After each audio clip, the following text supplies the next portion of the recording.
네, 단도직입 본격적으로 시작하겠습니다. 오늘 함께할 정재호 위원님과 나일원 위원님 인사드릴까요? 안녕하세요. 안녕하십니까. 네. 안녕하십니까.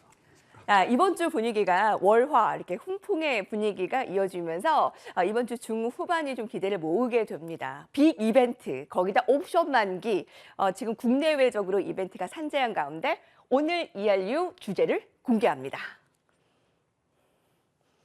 한 달 반 만에 환율이 1,380원대로 안정세 접어드나 그리고 또 하락세는 어느 정도 열려 있나 분석해 보겠습니다.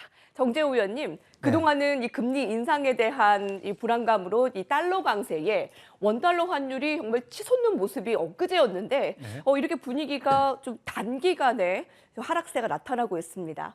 1,380원대로 조금 더 내려갈 가능성이 있는 건가요? 네, 우리 환율 이야기 꽤 오래전부터 제가 말씀드렸죠.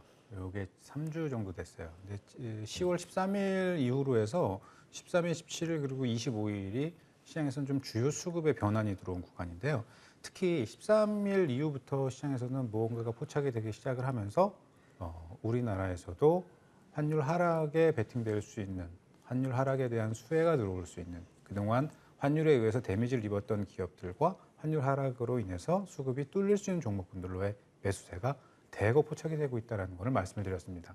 그 이후로 조금 이렇게 횡보세를 보이면서 이슈를 탔는 듯 싶더니 자리를 잡고 이내 지금 들어오고 있는 흐름인데요. 네. 1380원보다 훨씬 1300원 초반대를 살짝 깨고 내려가서 1200 후반대까지 들어갈 수 있을 겁니다. 아, 그래요? 네. 왜 이 흐름이 나오게 되는 거냐 하면 먼저 환율이 왜 올라갔냐를 생각을 해봐야 돼요. 그러니까 환율이 올라가게 된 연유, 금리를 타이트하게 너무 빨리 끌어올려서 물론 그 부분도 있지만 달러라고 하는 것에 들어가 있는 리스크 프리미엄이 문제였다도 생각을 해봐야지 돼요.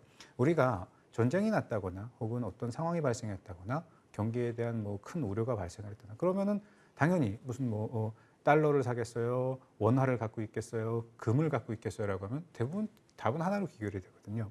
그것과 같은 맥락으로 안전자산 선호도라고 하는 게 미 국채 시장에서도 조금 더 유리한 전제를 만들었었단 말이에요. 근데 그것도 어느 정도 선의 이야기인 거지 달러 강세가 너무 크게 확대되다 보니까 이것들을 이 달러 강세 속도를 줄이고 정체시키는 것이 목적이었기 때문에 그에 따른 제반 조건들이 한 2, 3주 전부터 준비가 되어 왔던 거거든요. 그래서 금리 인상 속도를 조절한다에 포커스를 맞추는 게 아니라 강달러를 제약한다에 포커스를 맞춰야 한다는 것을 계속 제가 설파를 드렸던 거고요.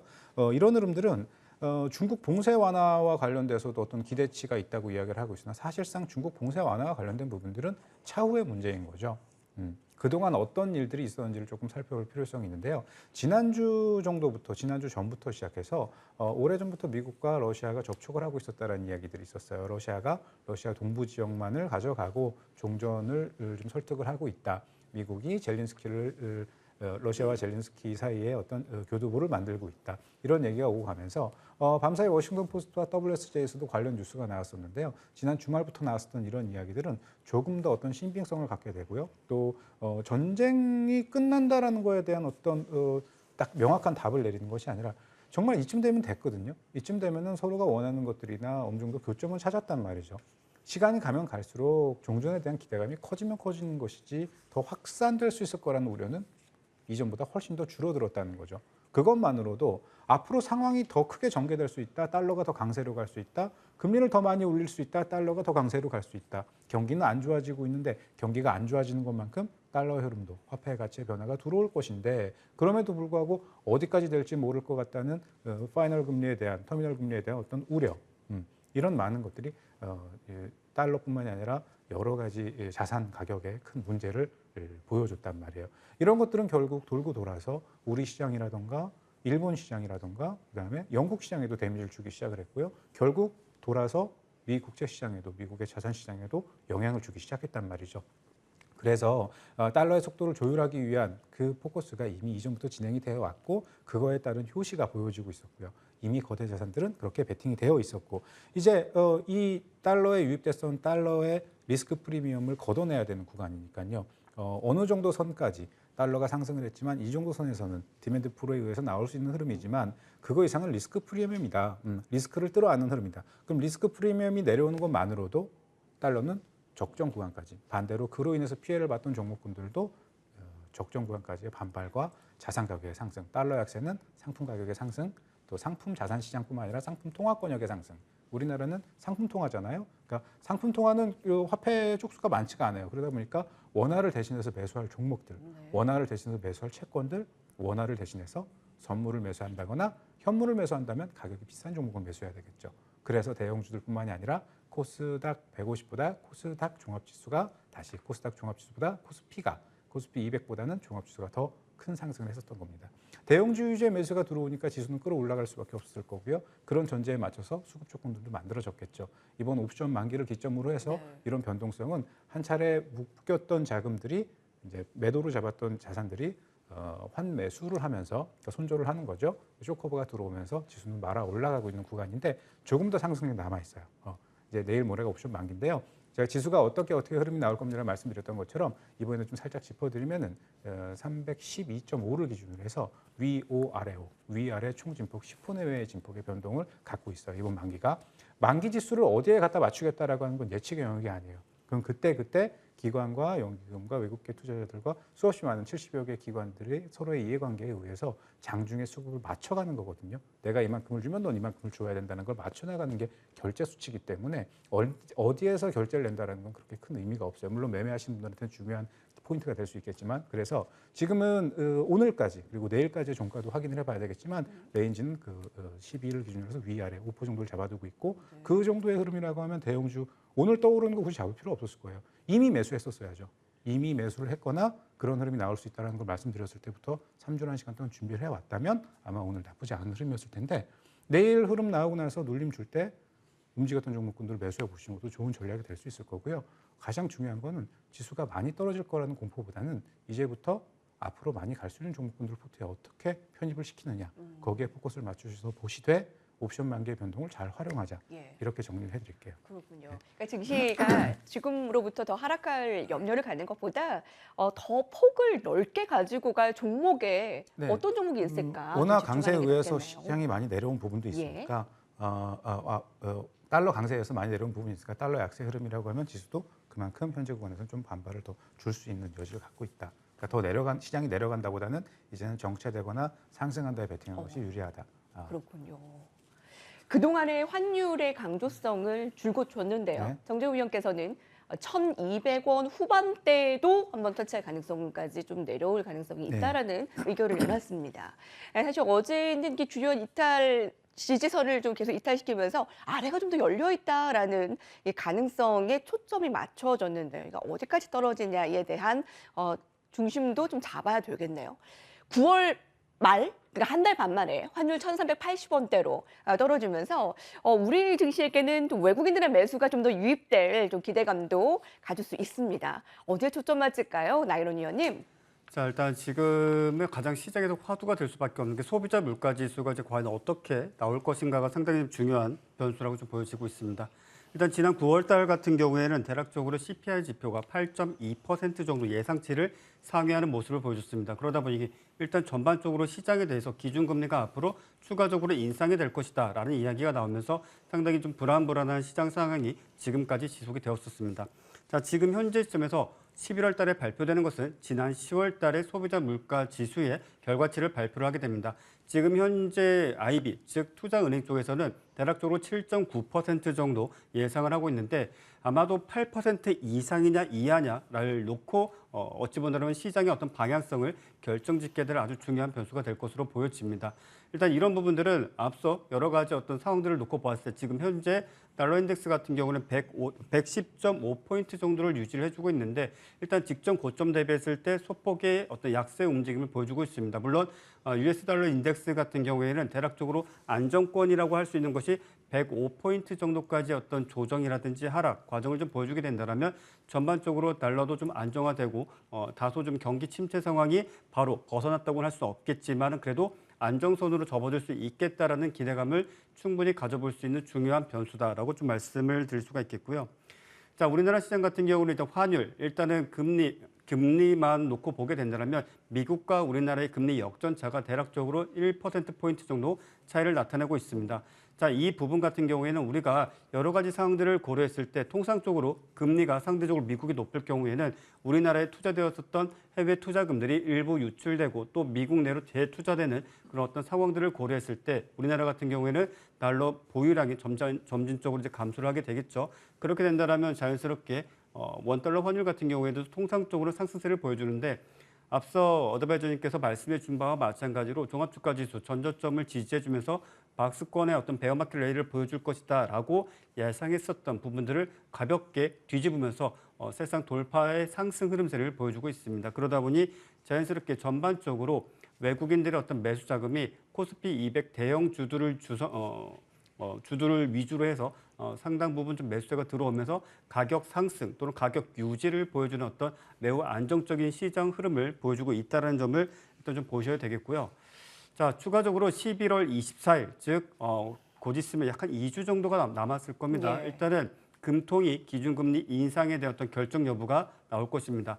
통상적으로 미국의 소비자 물가 지수가 예상보다 상회했을 때는 우리나라 같은 경우에는 그에 상응할 만큼의 어떤 상승세를 좀 보여줬는데 지금 현재 시점에서 8% 이상으로 가게 된다면 우리나라가 미국과의 어떤 금리 역전차를 좀 고려했을 때는 아무래도 자이언트 스텝, 즉 0.75%포인트 정도의 인상 가능성을 충분히 열어둬야 될 것이고요. 만약 하회를 하게 된다면 미국도 물론 지금 당장 12월 달 또는 내년 1월 달에 급작스럽게 기준금리를 인하하지는 않겠지만 그래도 어느 정도의 격차를 두고 유지할 필요는 있다는 판단하에 0.5%포인트 정도의 인상 가능성을 충분히 열어줄 수 있다고 좀 말씀을 드리겠습니다.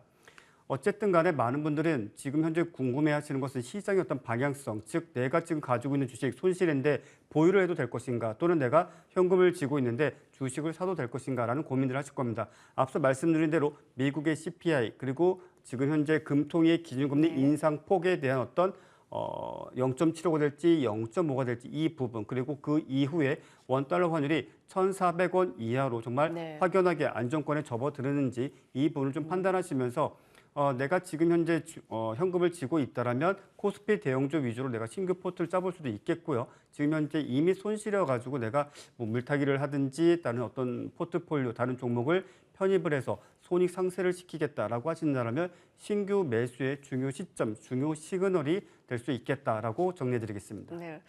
미국과의 금리 역전차가 벌어지면서 이제 올해 마지막 한국은행의 금통이 이번 달 24일입니다. 11월 24일에 금리 결정도 아주 중요하게 봐야 되겠고요. 환율 결정되는 데 있어서 또 중요하게 봐야 되겠고요. 미국의 CPI, 소비자 물가지수, 또 미국 중간선거, 또 이번 주에 옵션 만기까지 변동성 확인해 봐야겠습니다.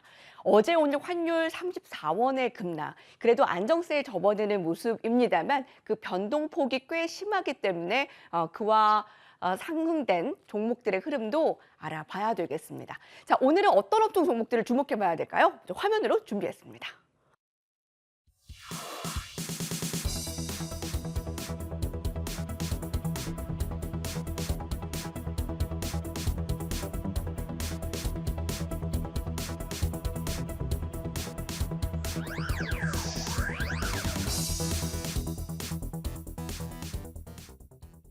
오늘 장을 뜨겁게 달고 핫키워드 시간입니다. 오늘은 외국인들의 매수세가 반도체주 중심으로 이뤄졌습니다. 삼성전자, SK하이닉스는 지난주부터 상승 흐름을 제대로 타고 있습니다. 삼성전자 6만전자 굳히기 나오고 있고요. SK하이닉스도 덩달아 상승세입니다.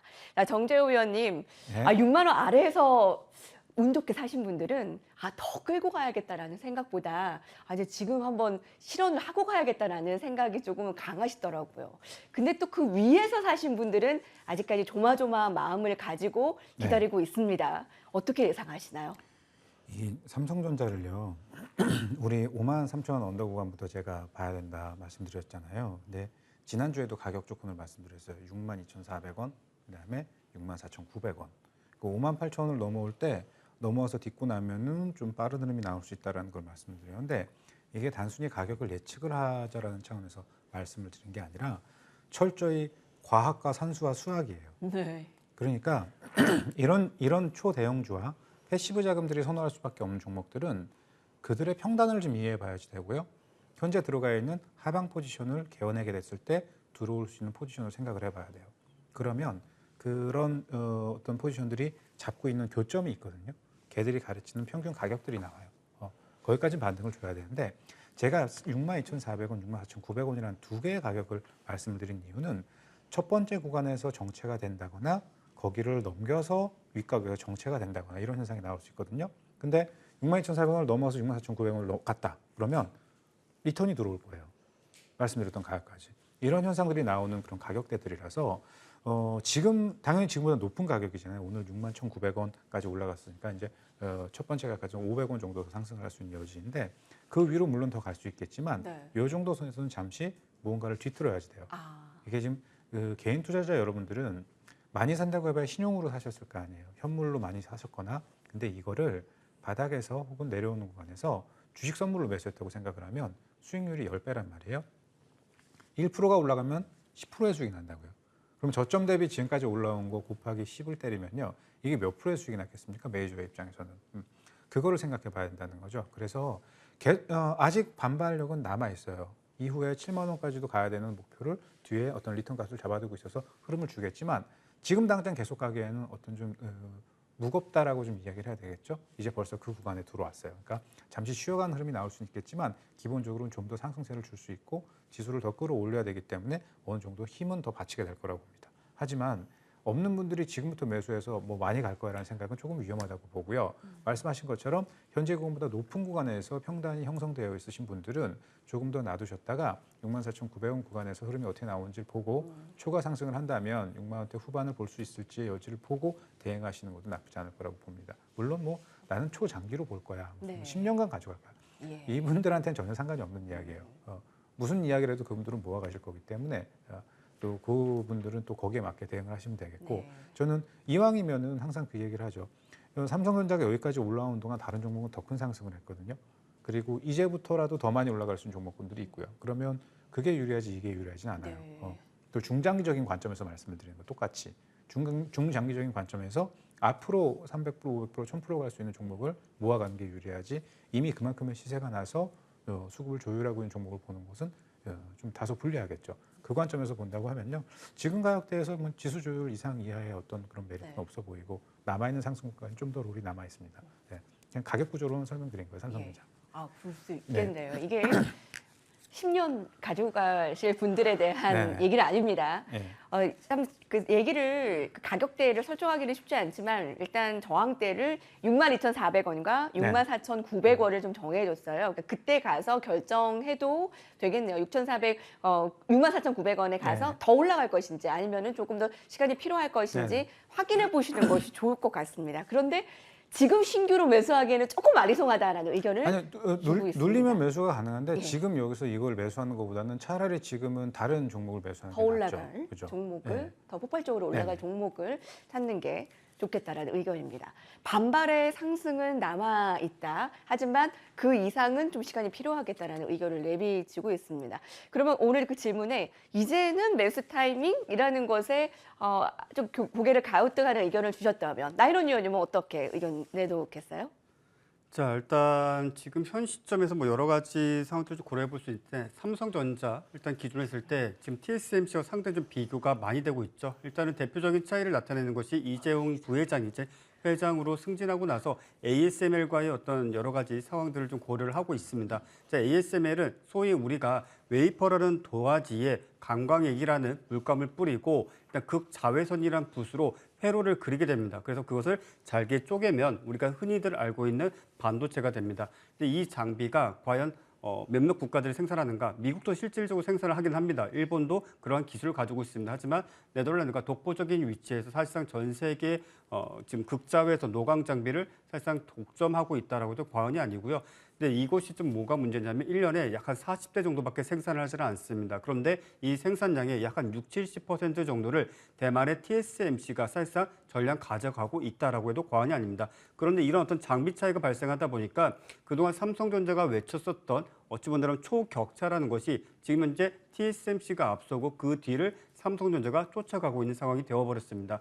물론 이 장비 하나만 가지고 전 세계 파운드리 시장에 다양한 어떤 반도체를 수주할 수 있다라는 것은 아닙니다. 물론 삼성전자 같은 경우는 지금 현재 뭐 3나노 같은 경우에는 지금 현재 TSMC가 해내지 못했고 하더라도 지금 수율이 제대로 나오질 않고 있습니다. 근데 이런 부분들 어찌 본다라면 삼성전자가 조금 더 앞서고 있다라고 하지만 일단 장기적으로 놓고 봤을 때 특히 내년도 그리고 그 이후로 봤을 때 IT 기기들 같은 경우 계속적으로 초소형화 될 것이고요. 더 나아가서 일단은 프로세서 같은 경우에도 지금 현재 더욱더 발열량을 줄이고 속도를 더 빠르게 해야 되는 어떤 부분들 이것 자체가 어찌 본다라면 7나노냐 3나노냐 이런 어떤 나노 단위에 있어서 직접 필요한 어떤 개수를 이제 결정될 수가 있는데 좀 아이러니컬한 부분을 최근 들어가지고 삼성전자가 대표적으로 이제 갤럭시 플래그십 폰이 새롭게 출시가 될 예정인데 이 안에 들어가는 스냅드래곤이라는 프로세서를 자사에서 생산한 프로세서가 아니라 말 그대로 TSMC에서 생산한 스냅드래곤이라는 칩을 가져다가 활용할 계획을 가지고 있습니다. 이것은 왜 그러냐면은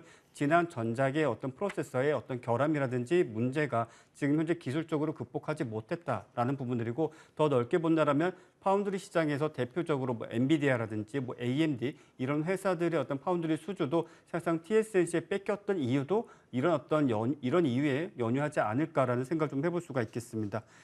일단 지금 현재 시점에서 시장의 어떤 반등, 상승 이런 어떤 또 강한 외국인 수급이 받쳐줌에 따라서 삼성전자 주가 상당히 좀 양호하지만 지금 현재 TSMC 또는 인텔 이런 어떤 3파종 구도 내에서 좀 비교를 해보게 된다면 사실상 조금은 아쉽다라고 좀 정리해드리도록 하겠습니다. 아, 예. 다른 경쟁사들과의 관계를 봤을 때는 좀 아쉬운 부분도 없지 않다라는 의견이네요.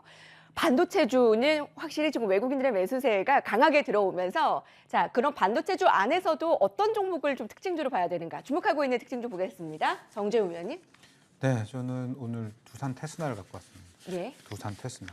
그러니까 지금 반도체주 전체적으로 다 공통 분모가 있어요. 우리 시장 반도체뿐만이 아니라 반도체주를 포함해서 많은 종목군들이 갖고 있는 공통점인데 공매도가 너무나 많다는 거예요.